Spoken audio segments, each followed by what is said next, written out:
Anyway, so Duane, you're going to show the movie Divided by Diversity out at the university on the 24th, which is a Wednesday, and it's just a couple days away from this recording. And I'm not recording. Okay. But now I am. The movie, you're going to show the movie Divided by Diversity, your film that you made about the diversity program at the Mount St. Joseph Academy. How did you come across the story? How did you first hear this story? Well, first off, I'd like to correct you on one thing, which is the film is not about MSJ. It's actually about five students that attended MSJ. I initially came across the story because I had made a film previously about an unsolved homicide in Vermont. A friend of mine who is a coach in the area wanted to see it, and I showed it to him, and at the end of it he said, "I have an idea for another film for you." And he told me the story. And he ended up making an introduction with me to the coach that was involved in the story. And I decided at that point that I would pursue it as a film. And the film Divided by Diversity is about 5 students from the Bronx, New York, who were accepted to enroll at MSJ. And they played on the basketball team, and they were met with a lot of racism and resistance from people statewide who didn't feel that they should be allowed to either attend the school or play basketball specifically. And the story basically is of how they ended up enrolling at the school, what happened to them while they attended the school and played basketball, and then it also explains what happened to them after they graduated. The basketball team was not doing very well. It was not doing very well in the seasons previous to these young men coming to attend the school.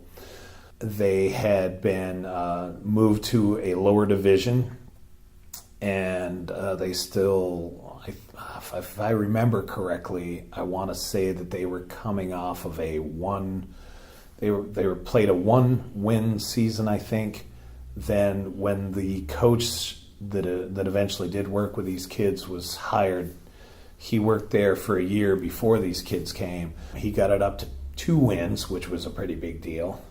And then when the students from New York came, it definitely raised the bar for the team, and they became a very cohesive team, and they ended up winning a state championship. The victory was not like other victories where it was completely joyous for everyone. Yes, you would think that after having had so many years of losing seasons, that finally winning a state championship, that would be a completely joyous, rapturous celebration, but it was kind of bittersweet. There was a segment of the population that was celebrating. There was kind of a convoy on their way home from the championship with fire trucks, and there was a crowd of people to greet them at the school. And so in that regard, it was very joyous. But it became bittersweet for the guys because they did not get a celebration. They did not get a banquet or an awards ceremony. They didn't even put the banner up for that championship until the next school year. They received their jackets, their team jackets, out of a cardboard box on the street in front of the school rather than at an awards banquet, which to me I thought was a very odd way to treat a championship team. So, it was kind of encapsulates the whole experience that these young men and their teammates experienced, which was that there were some very positive aspects of the whole experience, but then it was always counterbalanced by these very negative aspects. It's after all this time, all these decades and centuries of it, it's kind of hard to characterize racism in America as anything less than tribalism, and this hatred that doesn't seem to go away. And that's what's incomprehensible. Right. Exactly. I wish that I had been able to kind of go back in time and do this film, a couple of years prior than to when I actually put it out, because it really was a precursor of what now is going on, this tribalism that you're talking about, where these kids were here, there were people making bumper stickers and putting them on their cars that said, get the Bronx out of Vermont, or get the Bronx out of Rutland. It became, it was sort of Rutland first, which is what we ended up happening when we saw that there was a plan to bring Syrian refugees here. Rutland first. Then we saw it across the nation with, America first. And so it is exactly what you said, this tribalism. That was really what was these kids were facing, was this resistance of that because they weren't from here, they didn't belong here, they didn't have a right to be here, even though they attended a private school that accepts students from all over the world. For some reason, just these kids from New York City didn't belong here. And since, and there was a lot of misinformation put out.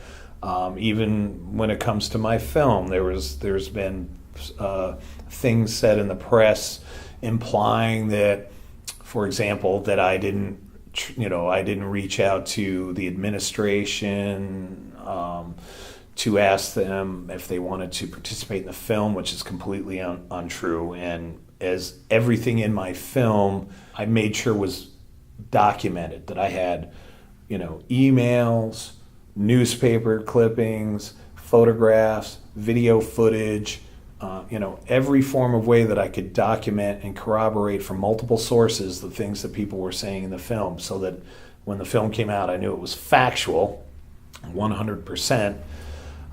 When I hear things like that, I documented that I reached out to certain people who either, they never respond. They wouldn't respond, or they would just say, I don't want to do it. I can't make people interview for a film. I can never understand the argument of, this is the position my kid was at and he should stay at that position, because that's just not the way the real world works. As to the sportsmanship part of it, when I was a kid, there was a number of lessons you were expected to learn from playing sports. Playing sports wasn't just about winning or losing. It was actually to learn skills such as working with others as a team towards a common goal, and how to learn to work together. That you would have to learn that, okay, this person is a naturally gifted athlete, that no matter how hard I try, that person's going to be more gifted because he just has more natural skill, and be willing to accept that and not be, enraged about it or feel that somehow you're getting shortchanged, because it is just the way of the world. Some people are born with more talent than others, or skills than others. And, you also are supposed to learn to work hard towards accomplishing a goal and improving your skills. You're supposed to learn good sportsmanship, how to be a good winner, how to be a good loser.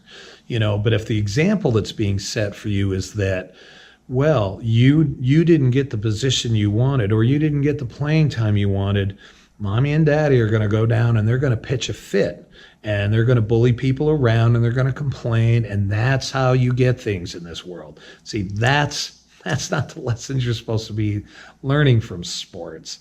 It's competition. You're supposed to learn that sometimes you win, sometimes you lose. No. Stop for just a second. Myself in trouble. And of course you are. You're already in trouble. Yeah. Well, you're always in trouble, Duane Carleton. Why is that? Because I can't keep my mouth shut. That's why, Richard. So at the end of the film, there's this role, and if you read it all, it has this very emotional ending. And, if you're not in tears by that time, you got no heart. But how all of these kids who came from the Bronx to school at MSJ went on to university and earned degrees. They haven't all earned degrees. Not all, but most of them did. Right. They had an advantage, so it was a winning situation for them, although they had to wade through a lot of unpleasantness to get there. Right. But they achieved. They got achievement. Right. Is why was that? Why is that so difficult for people to accept? That's a good question. To me, it really seems like this should have been such a positive thing for MSJ too, because when you look at it and you go, okay, these students were accepted to enrolled, and their lives were made better by their experience. That they not only were on a winning team, but like you mentioned, they went on to college. So, which to me is one of the selling points that MSJ talks about, is how many of their students enroll in college. So it should have been this huge success story and sort of a selling point for the school. To me, it's a program that showed itself to be successful. So it should have continued. And as you'll see in the film, that there was just so much resistance to this of bringing in more kids from the Bronx, that it ended up dissipating and disappearing. But these kids didn't break. I mean, they didn't break. They didn't fight back. They didn't, resort to the same kind of hatred. And that's actually a testament to not just the 5 kids, but the whole team came together as a cohesive team. All of the outside influences that were trying to work against them only reinforced their resolve to be a team, and made the whole team rise to another level, so that they did succeed. It made them more and more determined to we need to show the world that we're doing the right thing and that we are together as a team. So all of the students, to me, that the team, I mean, what a valuable life lesson they all learned together, was, yes, we're going to pull together, we're going to succeed in spite of adversity. In that aspect, yeah, it was a success story. And they did have to show character far beyond their years to not react in anger, to channel that energy into making the team and their school life a success. Yes, indeed. All right. We didn't just spoil the end of the movie, did we? I don't. No spoiler think so. there? I don't think it was. Oh no, because we did. I mean, we haven't even touched on all the ugliness. No, other than just that there is ugliness. We're divided by diversity and adversity, and it does have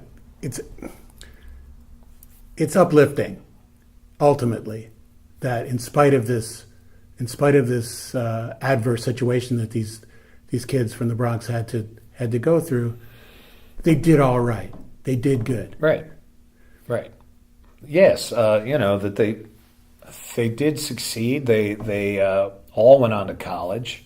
Several of the guys have gotten their degrees. They're fine, upstanding young men. I'm proud to have met them, and I'm proud to have been able to tell their story. When the showing occurs of Divided by Diversity at Castleton College on October 24th, which is a Wednesday. October 24th, which is a Wednesday, 7 o'clock, in the 1787 room at the campus center. There's going to be a Q&A afterwards, which will include not only myself, it will include the guys' coach, Mark Benetatos. It will include their the host parent of 4 of the 5 guys, Cam Whittemore. It's going to include one of the players and student players, Rob Cassell. And it's also going to include the president of the Rutland chapter of the NAACP, Tabitha Pohl-Moore. Tabitha reached out to the administration of MSJ and asked them to participate in the Q&A. So they are welcome to participate as well. With Rob being there, feel free to ask him how he's doing since he got out of school. I mean, he'd be happy to tell you that he's doing very well. He got his degree, and like I say, in that regard, it was a success story. In the regard of how much racism and negativity that they had to go through in order to get to that point, that, on the other hand, is not a success story for Vermont in general. That's just not the way that people should be behaving. It's certainly not the way that I think Vermont wants to think of themselves. It goes to, like you said earlier, a lot of people don't want to think that kind of stuff happens here.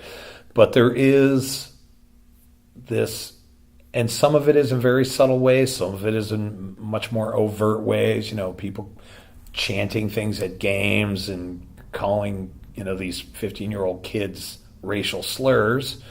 And some of it is much more under the radar and subversive with, making calls to the VPA or sending emails to the VPA or, trying to smear someone's reputation in order to get the kids sent back home or, trying to get somebody fired, tactics like this. And, people probably also don't want to think that kind of stuff is going on in Vermont, but it is. And this whole kind of idea of cronyism of, we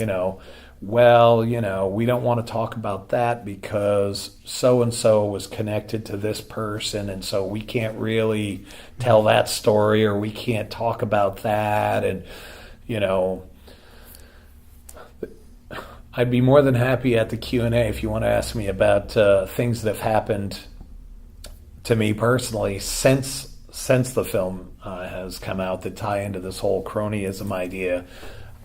I'd be happy to talk about that. And quite frankly, I think the only way that we're going to really move forward and put down some of our racial problems is that we have to kind of break the back of this cronyism mentality that's going on.